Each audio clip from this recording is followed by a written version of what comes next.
아멘.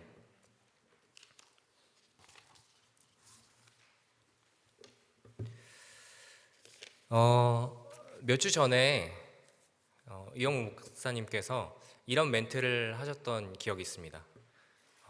그래도 봄은 옵니다. 저는 그 멘트가 정말 위로가 되더라고요. 이제 봄이 온 것 같은데 눈이 내리고 새싹이 났는데 눈 때문에 죽고 이런 걸 보니까 정말 시라큐스 눈의 도시 부동의 1위 막 이러면서 정말 춥다 막 이러고 있었어요. 그런데 목사님께서 그런 멘트를 해주셨던 기억이 났어요. 그러니까 정말 그래도 봄은 오잖아요, 그렇죠? 그래서 그 사실 하나만으로도 위로가 되는구나라는 생각을 했었습니다. 예수님은 다시 심판자로 이 땅에 오실 것입니다. 그리고 그날은 우리에게 구원의 날이 될 것임을 믿으시길 바랍니다. 그리고 오늘 또 하나님께서 햇볕을 허락해 주셨어요. 저는 너무 감사하더라고요. 왜 그러냐면 며칠 전까지만 해도 막 비가 내린다 하고 구름이 낀다고 했었는데 정말 침례식 때는 해가 떴으면 좋겠다라는 생각을 속으로 했었습니다. 근데 오늘 이제 해를 주시고 좋은 날을 허락해 주신 주님께 영광의 박수 한번 올려드리겠습니다.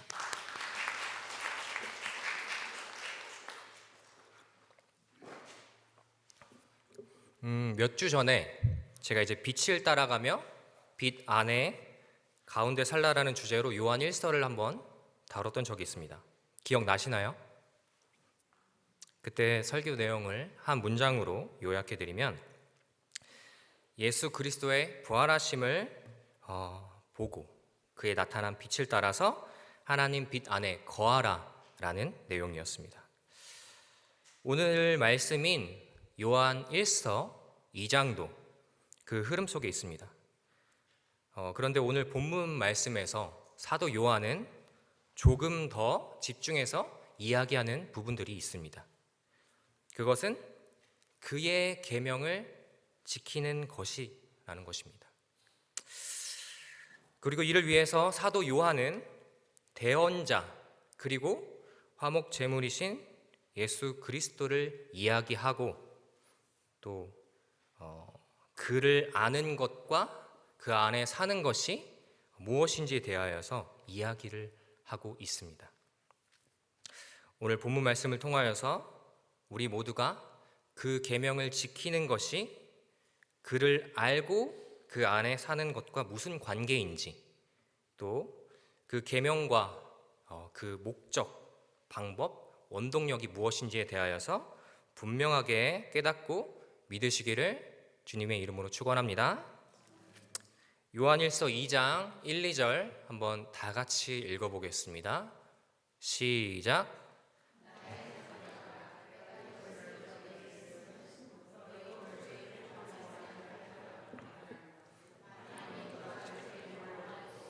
아버지 앞에서 우리에게 대언자가 있으니 곧 의로우신 예수 그리스도시라.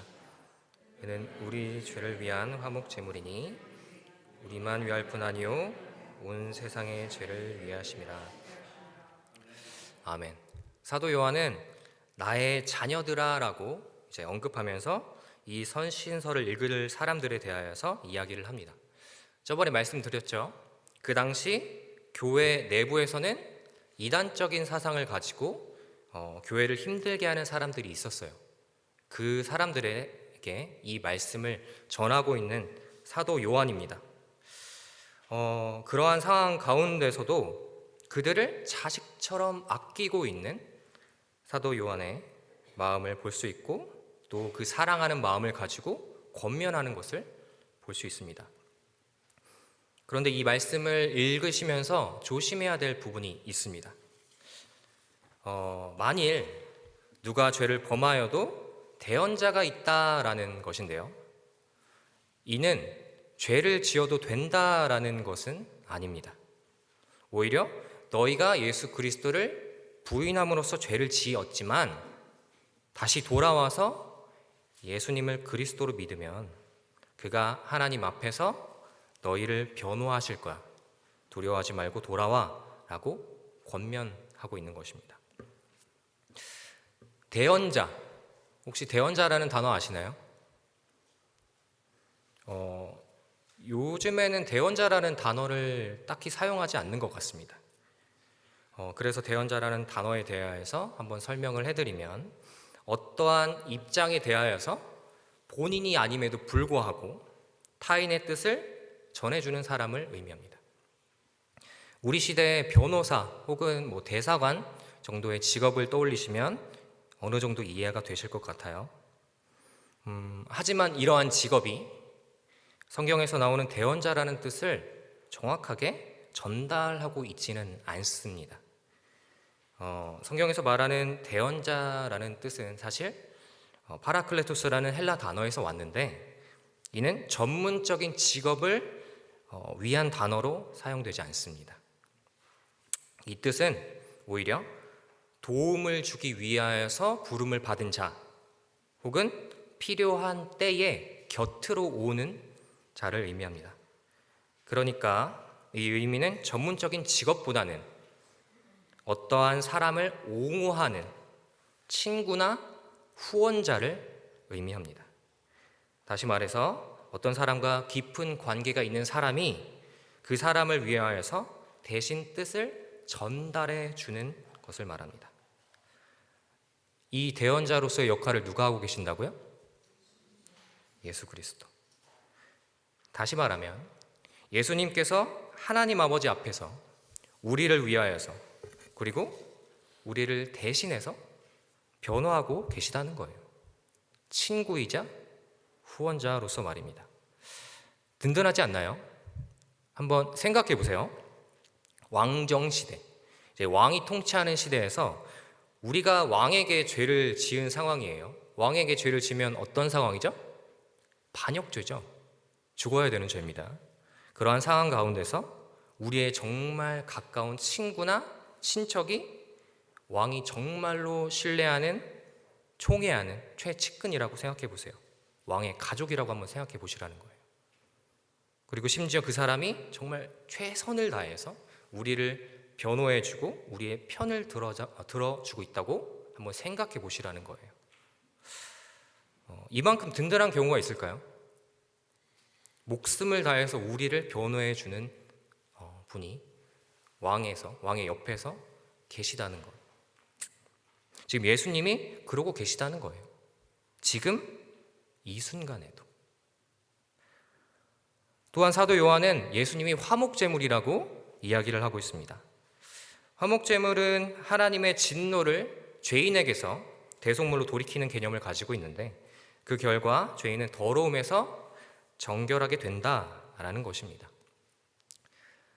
간혹 화목제물, 즉 예수님이 우리를 대신해서 죽으셨어 라는 것을 이야기를 하면 어떤 분들은 이렇게 이제 질문을 하시더라고요. 하나님이 전능하시고 또 우리를 사랑하시는 아버지 하나님이시라면 우리를 그냥 조건 없이 용서해 주시면 되는 거 아닌가요? 그냥 없던 일로 해주시면 되잖아요. 이렇게 반문하시는 분들이 종종 있습니다. 아마 많이 만나보셨을 것 같아요. 그런데 저는 확실하게 대답해 드릴 수 있을 것 같아요. 아니요. 그럴 수는 없습니다. 사실 이 질문에는 몇 가지 큰 실수가 있습니다. 가장 먼저는 하나님에 대한 지식이 부족해서 그래요. 하나님을 모르니까 그럴 수 있는 거예요. 그리고 두 번째는 하나님을 조금 안 나머지 하나님의 한두 가지의 역할에 집중을 해서 그렇습니다. 그래서 다른 여러 가지 역할을 간과하고 무시함으로써 나타나는 실수입니다. 분명히 하나님 아버지는 사랑의 하나님이시죠. 맞습니다. 아버지 하나님이세요. 그리고 또한 조건 없이 용서해 주실 수 있는 전능자 하나님이세요. 변함이 없는 사실입니다. 하지만 동시에 하나님은 공의로우신 심판자라는 사실을 믿으시길 바랍니다. 한번 생각해 보세요. 재판관이 자기 자식이 죄를 지어서 법정에 왔어요. 그런데 그 재판관이 자식을 너무 사랑한 나머지 처벌 없이 석방한다면 과연 그를 공의로운 재판장이라고 할 수 있을까요? 사랑하는 아버지로서 처벌하고 싶지 않죠. 그렇죠? 하지만 공의로운 재판장으로서는 처벌을 해야만 합니다. 다시 말해서 이는 하나님을 단면적으로 보아서 생긴 실수라는 거예요. 이와 같은 실수를 하지 않기 위해서 하나님의 행하심을 보고 궁금한 것들이 생길 때 하나님의 여러 가지 역할 중에서 어떠한 역할로 행동을 하시고 있는지를 구분할 줄 알아야 합니다. 그래서 먼저 하나님에 대한 지식이 있어야 돼요. 그래서 성경은 읽고 알아야 합니다. 그래야 그 의미들을 우선 바르게 볼 수 있어요. 그리고 이제 저는 사람들에게 이렇게 권유합니다. 궁금증이 생긴 거나 이제 물음이 생길 때 단지 본인의 생각으로 결론을 내리지 말고 이제 성경을 찾거나 목회자의 도움을 받아라. 영적인 리더의 도움을 받아라. 그렇게 권합니다. 왜냐하면 나 같으면 묻고 따지지도 않고 용서해 줄 거야 라고 이제 그런 식으로 결론을 스스로 내린다면 사실 내가 하나님보다 의롭다 라고 말하고 있는 거거든요. 이제 그런 실수를 하지 않기 위하여서 저는 그렇게 이제 반문을 하신 분들한테 권해 드립니다. 모든 하나님의 역할과 행동에는 의미가 있고요. 그 행동의 의미를 완벽하게 충족시킴과 동시에 우리를 구원하시기 위해서 절대적으로 예수 그리스도가 화목 제물로서 꼭 필요하다는 사실입니다. 이 사실을 믿으시길 바랍니다. 아멘. 이 방법 외에는 없다라는 거예요. 그래서 사도 요한은 사람들에게 대언자이자 화목 제물이신 예수 그리스도를 믿어라 라고 권면하고 있는 것입니다. 그리고 무엇을 이야기하나요? 그 믿음을 가지고 그 계명을 지켜라 라고 이야기하고 있습니다. 요한일서 2장 3, 4절 말씀, 요한일서 2장 3, 4절 말씀 한번 다 같이 읽어보겠습니다. 시작.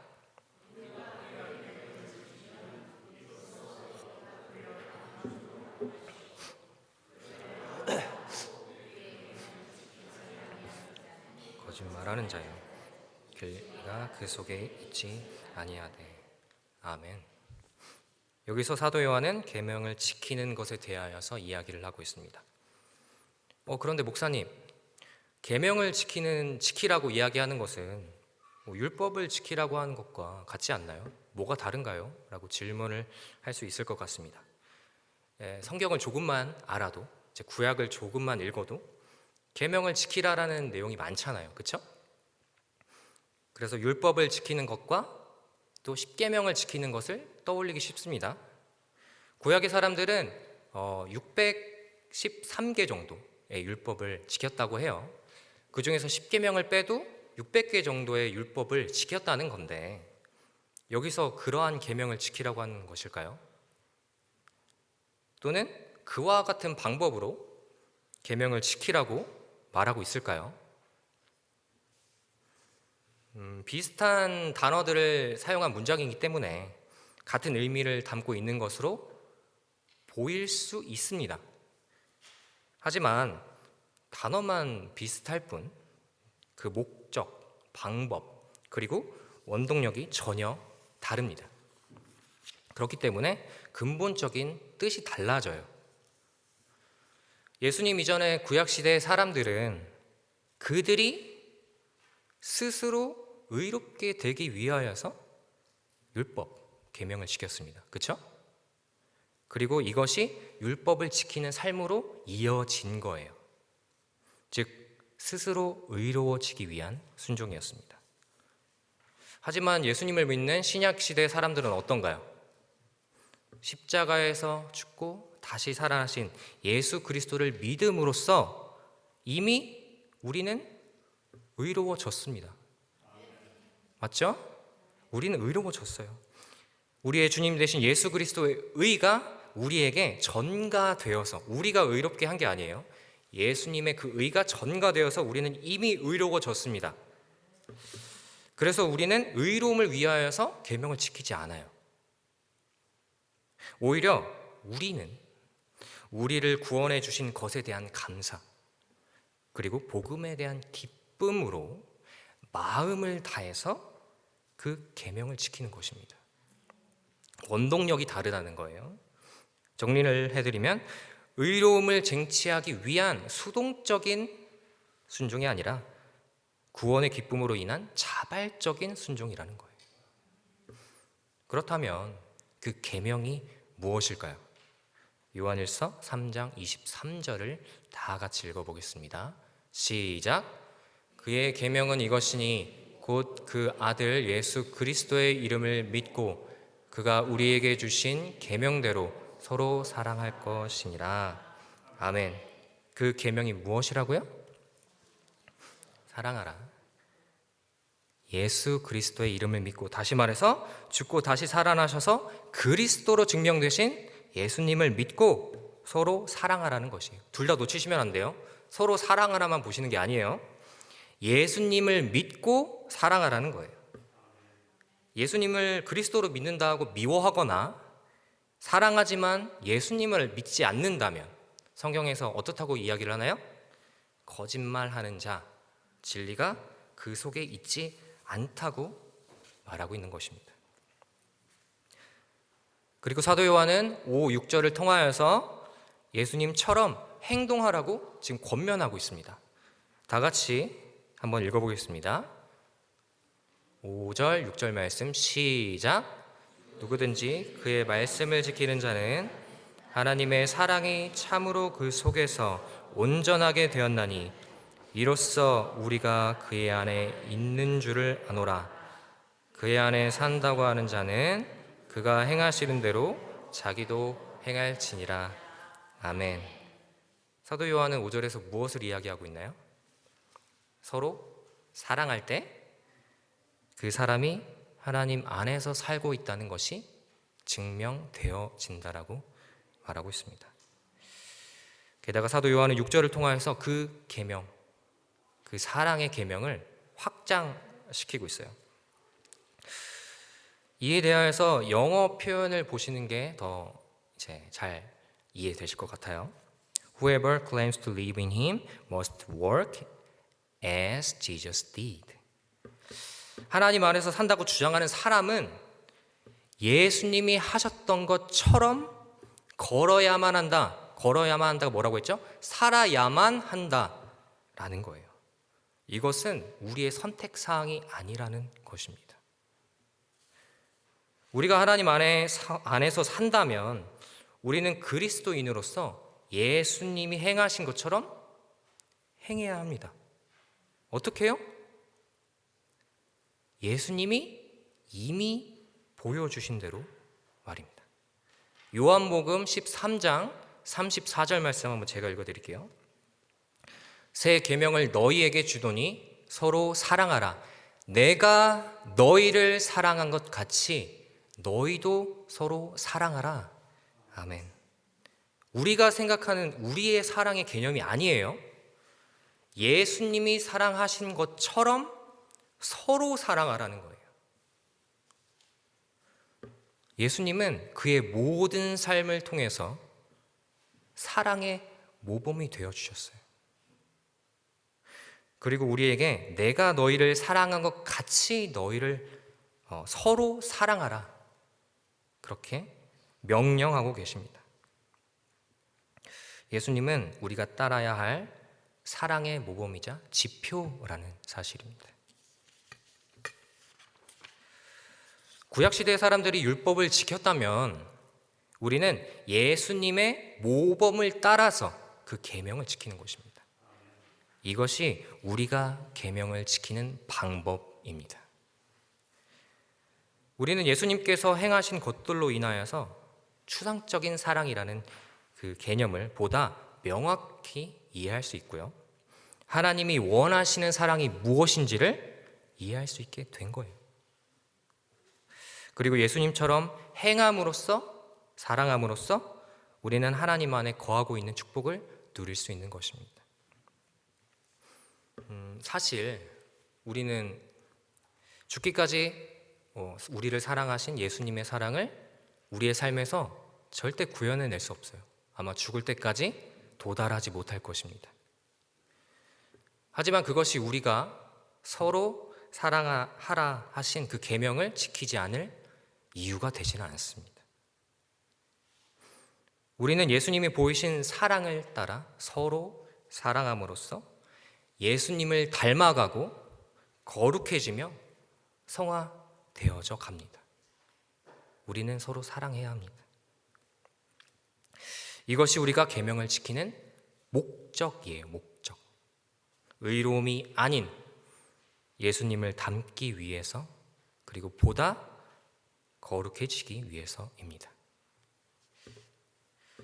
그리고 우리는 서로 사랑하면 사랑할수록 사실 감히 흉내낼 수도 없는 그 크신 하나님의 사랑을 목격하고 경험하게 됩니다. 하나님은 우리를 얼마나 사랑하셨는지를 우리는 사실 서로 사랑해 봐야 알아요. 아이를 키워보신 분들은 이해를 하시죠. 내 부모님이 이런 것까지 희생하셨구나. 또 날 이렇게 사랑하셨구나. 이제 아이를 낳고 길러가면서 부모님의 사랑이 그제서야 보이는 것처럼, 또 반대로 우리가 아이를 보고 사랑하는 마음으로 보게 되잖아요. 그때 하나님이 나를 이렇게 사랑하시겠구나. 하나님의 자녀라고 하셨으니까. 그렇게 우리가 사랑을 하면서 이해하듯이 이와 같은 방법으로 우리도 서로 사랑하면서 하나님의 사랑을 더욱 경험하게 됩니다. 혹시 주변에 힘들게 하는 사람이 있으신가요? 예수님은 우리가 죄인 되었을 때 우리를 사랑하셨습니다. 고난 중에 계신가요? 힘든 상황 속에 계신가요? 예수님은 채찍질 당하시고 십자가의 고통 속에서도 우리를 사랑하는 것을 멈추시지 않았습니다. 도중에 도망가시지 않으셨어요. 그 예수님께서 주신 계명은 이것입니다. 서로 사랑하라. 내가 너희를 사랑한 것 같이. 죽고 다시 살아나셔서 우리의 주님 되신 예수님은 말만 하시는 분이 아니라 먼저 보여주시는 분이십니다.